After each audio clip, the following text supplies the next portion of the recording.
आदाब और नमस्कार, मैं हूं सुल्तान कुरैशी और आप देख रहे हैं भिवंडी समय न्यूज। अंधेर नगरी चौपट राजा, यही हाल हो चला है हमारे भिवंडी महानगर पालिका का। अब भिवंडी महानगर पालिका में नगर सेवकों की भी नहीं सुनी जा रही है।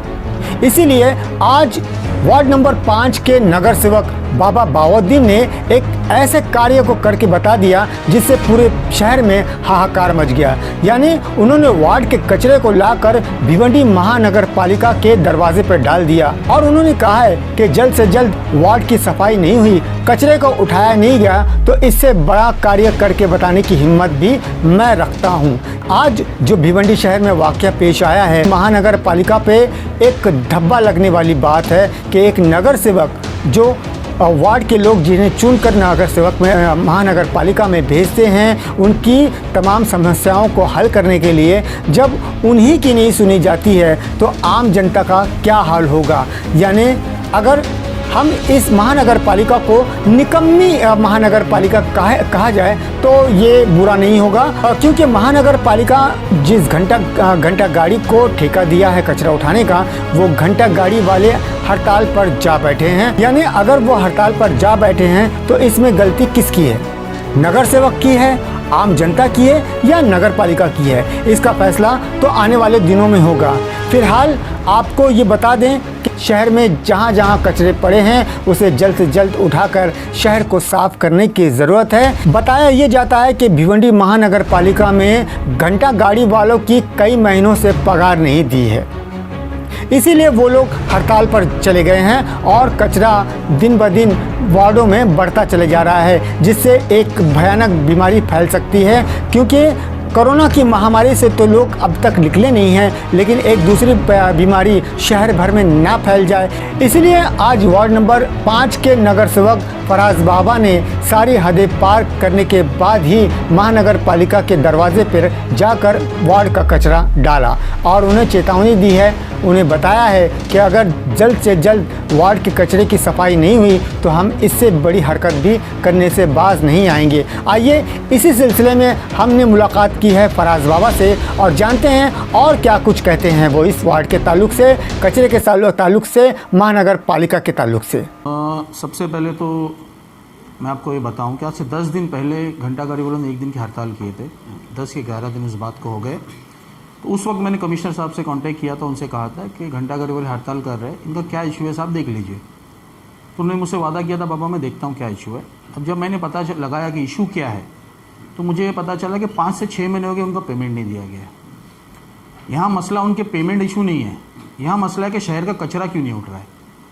ठीक है, मुझे पीर को 8 बजे फ़ोन आया फिर से कि बाबा भाई 10 दिन हो गए, 11 दिन हो गए, कोई मसले का हल नहीं हुआ है, हम लोग कल हम लोग हड़ताल करने वाले। मैंने उसी वक्त कमिश्नर सर को फ़ोन लगाया, बोला सर आपसे मेरी 10-11 दिन पहले चर्चा हुई थी, अभी तक उनका मसला हल नहीं हुआ है। कल अगर ये लोग हड़ताल करेंगे, ईद का त्यौहार हमारे सर के ऊपर है, कचरा डबल नहीं टिबल हो जाता है तो बहुत तकलीफ़ होएगी। आपके पास टाइम है, अभी आप उसका क्या करना है देख लीजिए। फिर मैंने मारुति गायकवाड़ जो आरोग्य के हेड है उनको फ़ोन लगाया, नूतन खड़े मैडम है उनको फ़ोन लगाया। तो कमिश्नर साहब का मुझको फ़ोन आया, बोलते बाबा टेंशन मत लो, कल हड़ताल नहीं होगी, मैं मसले का हल कर दूंगा। लेकिन फिर भी कल आप देखोगे कल उन्होंने हड़ताल किए क्योंकि उनका मसला हल नहीं हुआ। कल इत्तेफाक से मैं लीलावती हॉस्पिटल में था, हलीम भाई के भाई का इंतकाल हो गया था, तो मैं 5:30-6 बजे तक हम लोग वहीं थे, इसलिए मैं कल नहीं आ पाया ना, तो मैं कल ही करता। मैंने कल भी कमिश्नर सर को फ़ोन लगाया, बोले टेंशन मत लो, बोलते मसले का हल हो जाएगा। उसके बावजूद आज का सेकेंड डे है, वो उनकी हड़ताल अपनी जगह पर कायम है। तो यहाँ सवाल उन्होंने काम किए नहीं किए, उनका पैसा सही है, बिल गलत बना है सही बना है, उससे हमको कोई मतलब नहीं है। अब उनको हकालना है, कल हकालना है, अभी हकालिए। हमारा एक ही सवाल है कि कचरा क्यों नहीं उठ रहा है। और आपको कंटिन्यू हम रिमाइंडर पे रिमाइंडर दे रहे हैं, आपसे हम कांटेक्ट में, उसके बावजूद अगर हरकत हो रही है तो मतलब ये ऐसा है कि आपकी बात पे हमको ध्यान नहीं देना है। तो ये जो आज मैंने हरकत किया हूँ, ये हरकत करने की वजह यही है कि जब तक इनको आप इनकी जिम्मेदारी का एहसास और इनकी जब तक आप नहीं करोगे, ये लोग नहीं, आपने कोरोना में भी देखे होंगे कि इनकी जिम्मेदारी जिनको हमने दिखाए तो इन्होंने बराबर भिवंडी के बहुत से मामलों को सही किए। उसीलिए मैंने आज जो ये हरकत करने की, तो मैंने आज हरकत किया हूँ। इनके पहले यानी डॉक्टर पंकज आशिया से पहले परवीन आष्टीकर आयुक्त थे, तो दोनों में आपको क्या फ़र्क लग रहा है? नहीं, फ़र्क ऐसा देखिए, ये जो भी हमारे नए आए इनको 1 महीना भी नहीं हुआ है, मैं कहीं ना कहीं इनको दोष इनके सर पे कोई ये करूँगा ही नहीं। ये कोरोना में हैरान है, ठीक है।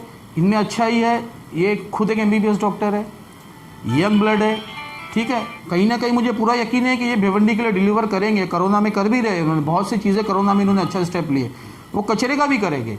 लेकिन इशू ये है कि इनके हाथ के नीचे जो स्टाफ है, ये कहीं ना कहीं मैं कहूँगा कि गलती उनकी है। अगर बिल गलत बनाए तो बिल गलत किसने बनाया था, उसको सस्पेंड करो ना। फिर अगर आपको लगता है कि बिल गलत बनाए, घंटागाड़ी वालों को बिल गलत दिया जा रहा है, सस्पेंड क्यों नहीं कर रहे उनको? आप हमको क्यों एक तरीके से, मतलब भिवंडी शहर, उसको आपकी गलती, भिवंडी शहर के लोग, भिवंडी शहर की आवाम गलती का आपका भुगतान क्यों सहेगी? 3 दिन के ऊपर ईद है, कंटिन्यू सुबह से हमें कंटिन्यू फ़ोन आ रहे हैं, बाबा भाई कचरा नहीं उठ रहा है, बाबा भाई कचरा नहीं उठ रहा है। तो ये तो कहीं ना कहीं गलत है ना ये चीज़ें। और आपको फ़ंड का तो इशू ही नहीं है, फंड आपका इशू नहीं, आपको फैसले लेने का सबसे पहले इख्तियार, कंप्लीट फैसले लेने का इख्तियार किसके हाथ में है? अभी आज की तारीख में कमिश्नर सर के हाथ में। आपको तो किसी को पूछने की ज़रूरत नहीं है, नगर सेवक को पूछने की ज़रूरत है, ना मेयर को पूछने की ज़रूरत है। तो फिर आप क्यों, मतलब किस वजह से काम नहीं हो रहा है? और 2 दिन से अगर हड़ताल है, अब ये 2 दिन का अगर कचरा नहीं उठा तो ये कम से कम मैं कहूँगा ये 1 महीने भर तक तकलीफ होएगी। 1 दिन का अगर कचरा नहीं उठा तो 1 हफ्ते तक पूरा साइकिल ख़राब हो जाता है। उसलिए मैंने ये हरकत किया हूँ।